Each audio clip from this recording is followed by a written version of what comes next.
Hi guys, today we are going to take a look at stone paper. Do you know what that is? It's really a paper made out of stone. It's like boof, it blows up my mind when I think about it, that like there is a paper made out of stone.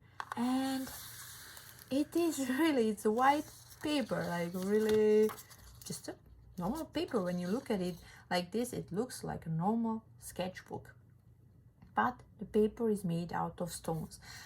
This one is really thin. Let's see, what does it say?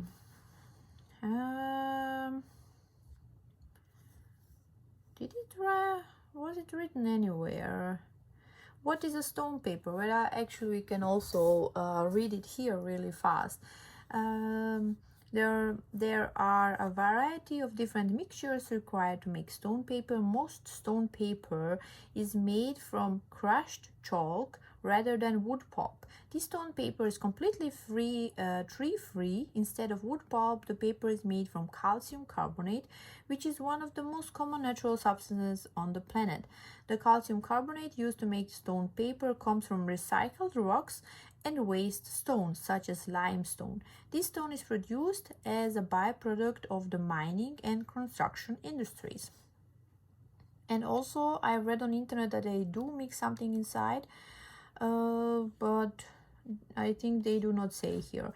So the paper is durable and tear resistant, waterproof, can withstand oil, grease and dirt, 100% tree free, no grain, so smoother writing, photo degradable, 100% recyclable, lower carbon emission than paper, no acids, chlorine, bleach or toxins, no water required to produce.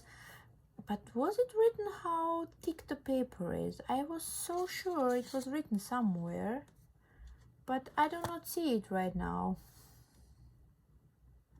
No, I do not see it, but when I take the paper like this in the hand, this is a normal printer paper. It feels, yeah, it definitely feels almost like normal printer paper. The film is really thick, thin, not thick, thin, the one that I have.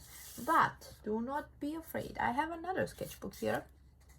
And on this one we have it written. It's 192 GSM paper, and this one is definitely thicker. It feels thicker than this one. This one is really fragile. When you have it in your hand, it feels so fragile.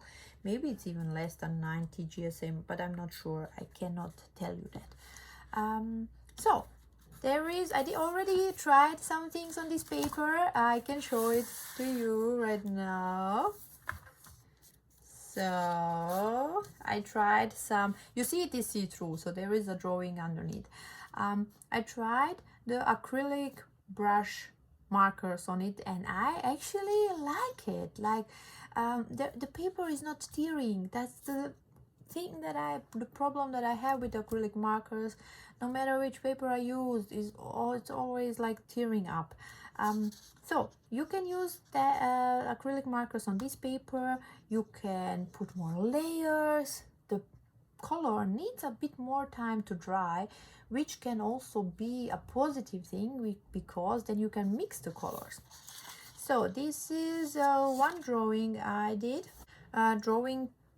painting, which I did with acrylic markers, but not with the brush pen. This was just like this regular really chalky tip, and this is what I got. And then I have another painting I did, this one, and this one was done sorry, this one was done I think with the Arctic's acrylic brush pens, and I love the result. It looks so nice. I was able also to mix the colors a little bit, and the colors, they just look so nice. But there is one like maybe drawback to this paper. You can see some lines from your brush or also from your tip, but you have to be just a little bit more careful if you do not want to see that. Or maybe try using the brush. I did not try it here, but like here I will show it to you in a real example. But because the paper is so smooth, you will have more strokes visible. but I did try also these markers on this other paper. So this block, this one you can find on Amazon. This one, no. Actually, I got it as a present from a friend, and I found it in a teddy shop, but that was months ago, and right now I could not find it anymore. So I tried the same things also on this one from Amazon, and yeah, I mean, for me, I do not see any difference here. I also tried using alcohol markers, and that is a little bit strange because, as I said, the paper is so smooth, like how to say it, there is a positive and a negative thing. Positive thing is like you could activate the color underneath, so you can go a couple of times over one spot and make it look better. Or if you later want to do something with that spot to mix two colors, you go over it and it activates. That is not the case with acrylic markers. They are then, after they are completely dry, they do not move again, but these markers did. We can try it later if they will move now after a couple of days.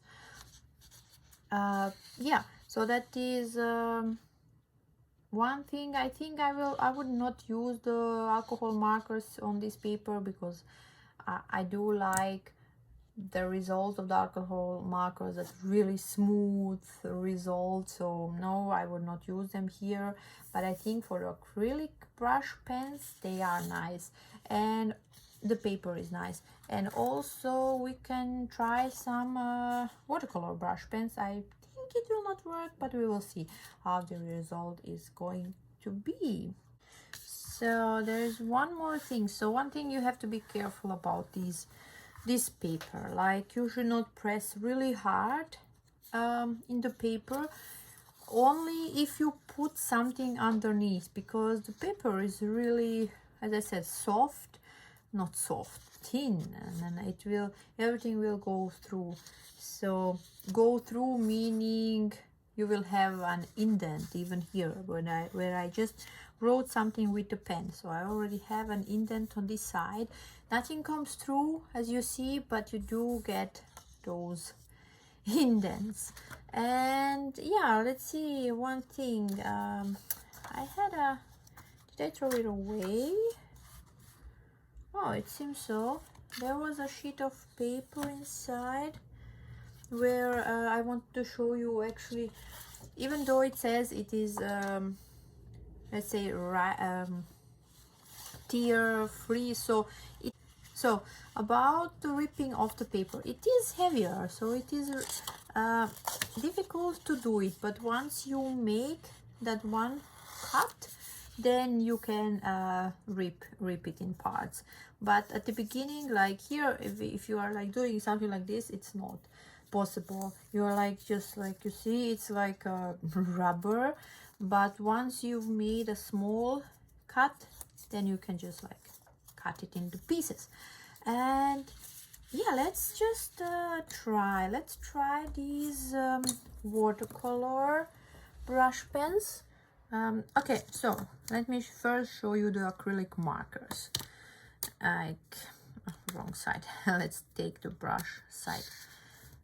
So I think you can see it, they are really gliding on the paper. It is nice. I love it. But the thing is, like, you have to be careful, otherwise you will have some lines. How to say it? I don't know if you guys can see it. Maybe you do not even see that. Maybe it does not even bother you. But you see that the color is wet a little bit longer. So you could actually mix the two colors on the paper directly. That is something you can do. You can go also over it one more time, mix it even more, and in that way create like a gradient.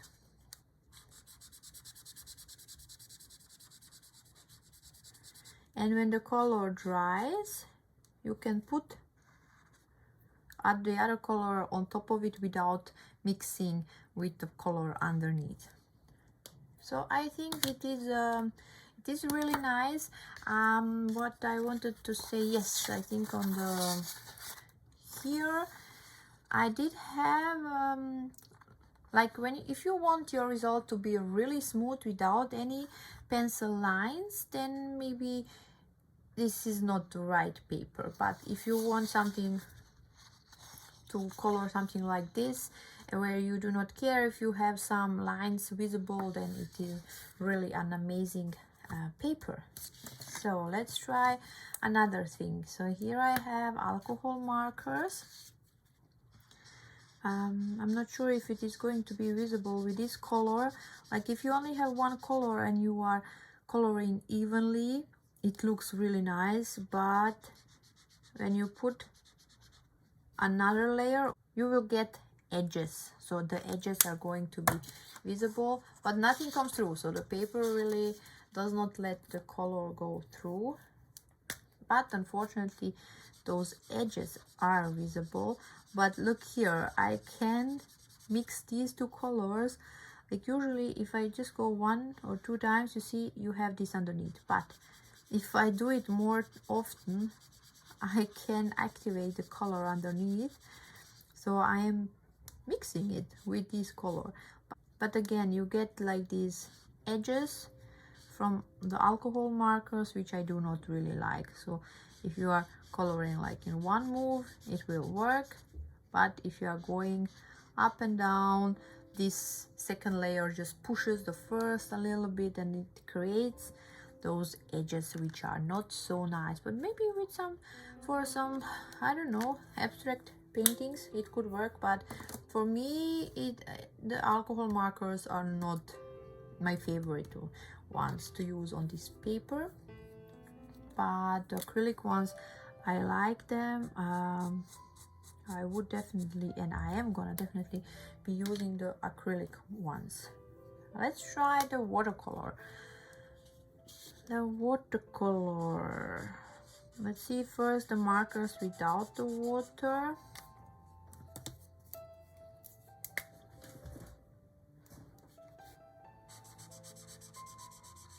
Yeah, they are mixing, as you can see. I picked up a lot of color from up there. What will happen if I go one more time here?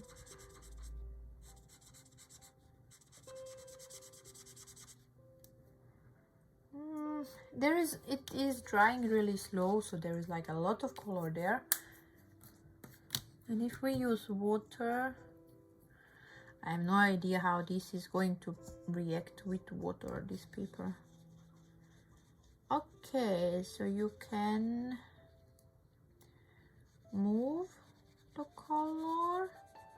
I mean, it is just sitting on top of the paper, that's the thing. It's not really getting absorbed a lot. Let's see, a little bit. But I'm afraid you will get those streaky lines there. Let's see.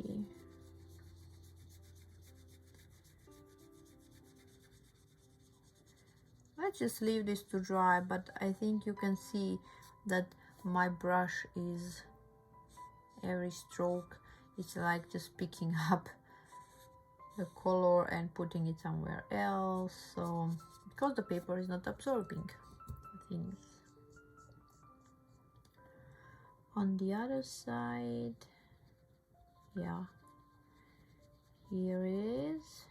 Let's see. Okay, there is still nothing underneath. That's a good thing. I'm thinking right now, maybe watercolor, is it buckling? Actually, no, nothing is happening from that side either. So it is not really buckling. Let's see the colored pencils. I'm just gonna put this one underneath, because as I said, when you press a little bit more, you will definitely get lines on your other sheets. I'm not sure for the colored pencils, maybe the paper is a little bit too smooth. I have the feeling I will not be able to put a lot of layers. Yeah, it's definitely a really smooth paper.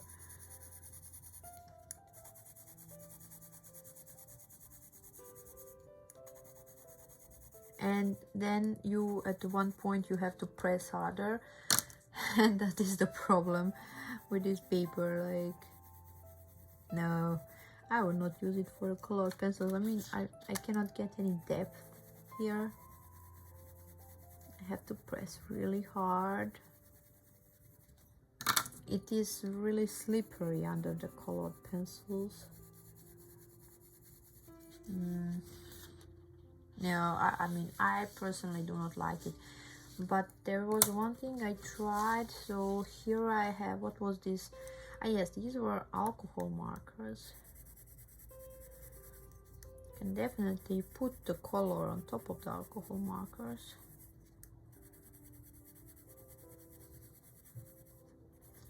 But also here, I cannot go any deeper. Let's see, on top of the acrylic markers. It feels different. It looks as if it would stick to them, but it definitely does not feel as good as with the alcohol markers. Yeah. Okay, I mean, it's not so bad, the result. I don't know what these dots here are. No idea, but you see an edge is forming as well. And yeah, you can definitely put the colored pencil on top of this.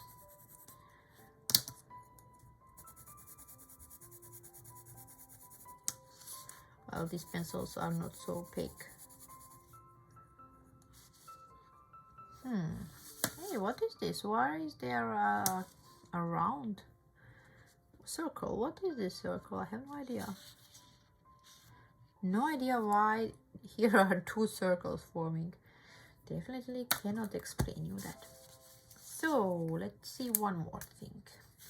These are Faber-Castell Pitt Artist brush pens.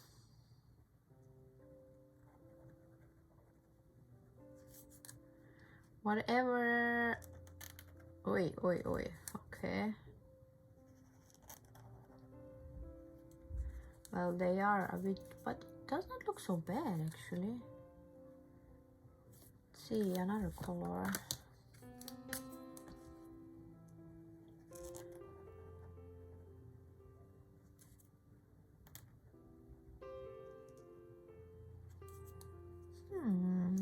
Maybe they are not bad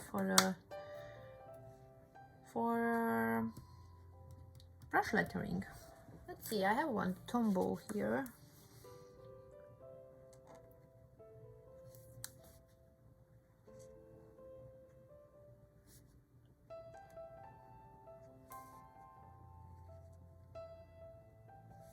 I mean, the paper is really smooth.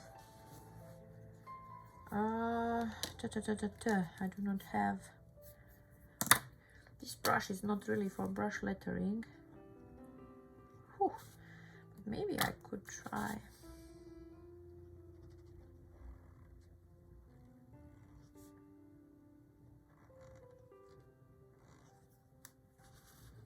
Let's leave this to dry and see what will happen there.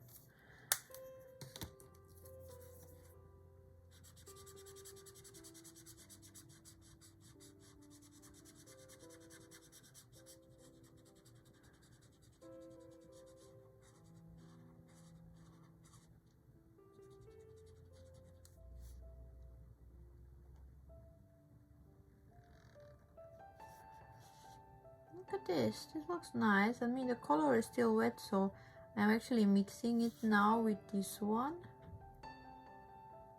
It's not bad.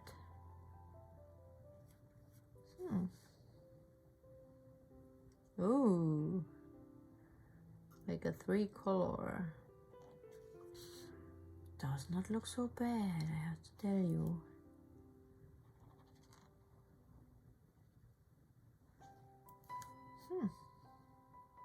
This looks really nice actually.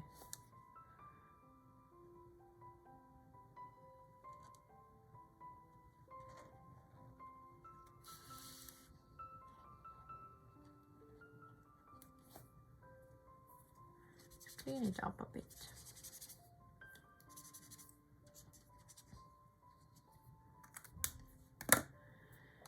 Okay, let's see, what can we activate now? So here we have those acrylic markers. You see, it is not activating. Here we have watercolor markers. Well, they are activating a bit more depending on how much color I have on that space on the paper. Then we have this here.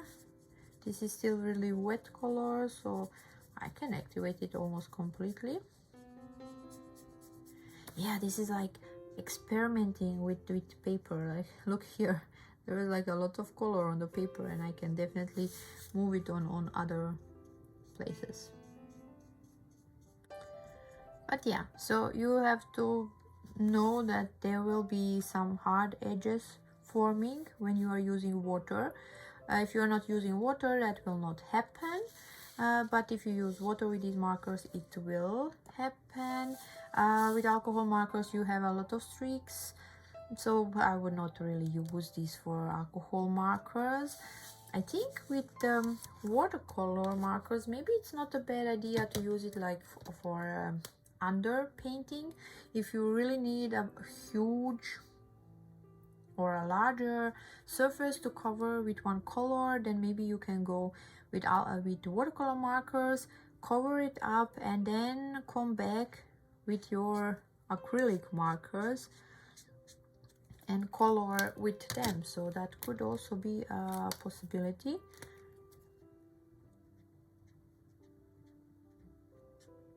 That way you covered the under surface like really fast, and yeah, I think that could be that could work actually. Yeah, let's check one more thing. I did not do that.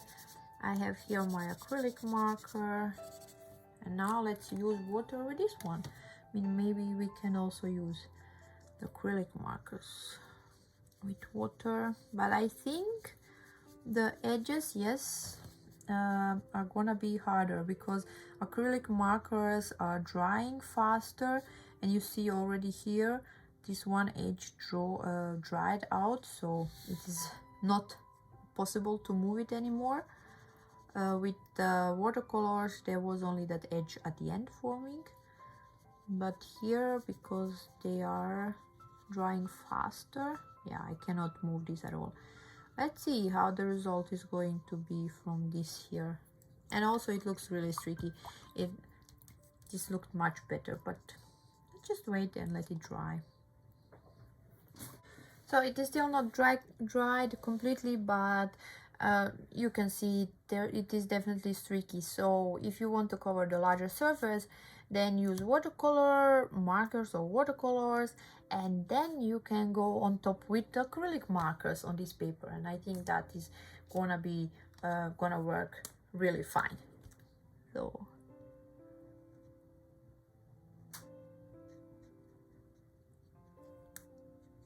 yeah guys, so that would be it. Thank you for watching. I hope you will have the opportunity maybe to try out this paper. As I said, right now I like it for the acrylic markers. I will be doing a couple of more paintings like this, just like small sketches in the evening or during the day, whatever. Probably I will not be using it for the portraits, where I want to have more, let's say, even coverage, but yeah. And yeah, one more thing, not only with what did I say? Yes, just a second. Yes, here it is. So I also tried it with Posca pens, so not only with the brush markers, and you definitely do not rip your paper, not even with the Posca pens. What you get, depending on the size of your tip, you could have some streaks visible, but I think, considering that you can then, when it dries, you can go with a second layer on top, and also you have a little bit more of time to mix the colors and time before they dry. I think this is a nice paper, and also no matter how often I go now over this spot, it will not rip and the paper will not tear, which is so nice after trying so many papers where postcards just they rip off the surface. But guys, if you have a suggestion, I already asked that for some paper which I could use with acrylic markers, some other paper which I could try, write me in the comments. But I think right now these how do you call it, stone paper is going to be my go-to paper for these acrylic markers. Okay guys, so that would be it. Thank you for watching and see you next time. Bye.